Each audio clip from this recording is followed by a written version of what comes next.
Invasive species, the Arundo donax prawn. So what is an invasive species? According to the National Ocean and Atmosphere Administration, an invasive species is an organism that causes ecological harm to an environment in which it is not native. So basically, a species is invasive if it goes to another environment in which it did not used to live and then causes harm to that new environment. Not all non-native species are invasive, however. A non-native species is only invasive if it harms its new environment in some way. Much of the food grown in the world today is not grown in the land to which it is native. For example, in America it is not uncommon to see cows roaming around or to see wheat growing. Surprisingly, both these species are not originally from America. These species don't harm the environments in America, however, so they are not considered invasive. What causes invasive species to be so harmful, you might ask? Well, invasive species are so harmful to native ecosystems because they are able to outcompete native species.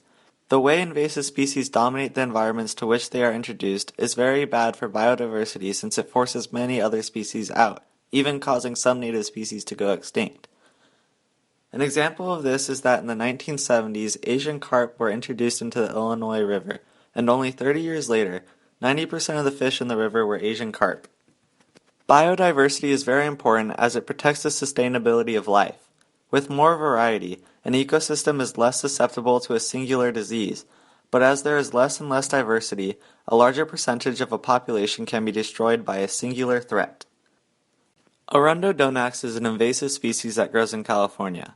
Arundo is a tall perennial cane which looks much like bamboo and can grow up to 3 inches a day. It was originally brought to America to control erosion, but has become a big problem as it overtakes the native species in the ecosystems to which it is introduced.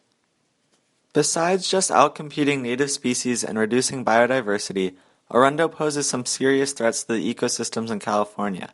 Many of the native species in California have adapted to not need very much water and to have some level of resistance to fire. Arundo, on the other hand, uses around 3 times more water than native species in California and is very flammable. In the face of the current drought, these problems are magnified as California cannot afford to waste water, and the very dry climate in addition to the fuel provided by Arundo puts California at high risk of fire. In order to reverse the negative effect of Arundo in California, action must be taken to get rid of it. The removal of Arundo is a very labor-intensive job, as it must be taken out manually as to prevent damaging the surrounding habitat. To do so would take a lot of time and resources, but the effort would be worth it. According to UC Riverside, all the water saved by having native plants instead of Arundo in California would save $12 million a year. Along with this, not having Arundo in California would greatly decrease the risk of an uncontrollable fire, which could possibly cause a great amount of damage and be very costly to deal with.